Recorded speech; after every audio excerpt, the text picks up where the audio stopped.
সুখ মিলবে না রে আব্বা, সুখ মিলবে। বিল্ডিং করবেন আপনি, ঠিক আছে, কলাপসিবল গেটও লাগাইলেন, সবই ঠিক আছে, ছাদও মজবুত হইছে, দরজা জানালাও মজবুত হইছে, কিন্তু আপনার স্ত্রীর আখলাক নাই, তাইলে আপনার জীবনের সুখ কোথায়? যার স্ত্রী পরকীয়ায় আসক্ত, যার স্ত্রী আপন স্বামীকে বাদ দিয়ে অন্য পুরুষকে দেখাইবার সময় 1 ঘন্টার জন্য বাজারে যাইতে হলে সাজে, স্বামীর কপালে জোটে না ওই সাজ, স্বামীর সামনে মুদ্দারের মতো ইয়ে দাঁড়ায়, কিন্তু বাহিরে বাজারে যাবে তো ওই সময় সে মার্কেটে যাবে, ওই সময় 2 ঘন্টা লাগাইয়া রঙ্গরসে সাজে, তাহলে এই নারী তো স্বামীতে তৃপ্ত না, এই নারী তো পরপুরুষে তৃপ্ত, ওই ঘর জাহান্নামের ঘর ছাড়া আর কিছু না।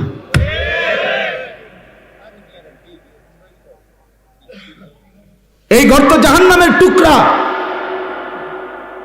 যার ছেলে নামাজ পড়ে না, মেয়ে নামাজ পড়ে না, যার ঘরের কেউ খোদার 365 দিনে ফজরের নামাজ পড়ে না, যে ঘরে ঘুমায় 6 জন, সকালে উঠে না একজনও, যে ঘরে ঘুমায় 6 জন, আল্লাহর কোরআন পড়তে পারে না একজনও, এই জীবন শান্তি আসবে না, আসবে না রে বাপ।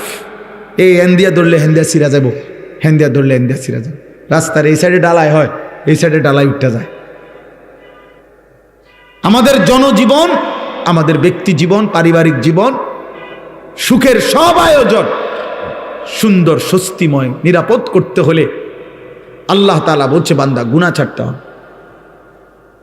পাপ ছেড়ে দিতে হবে। গুনাহ আমরা জানি, গুনাহ ছেড়ে দিতে হবে।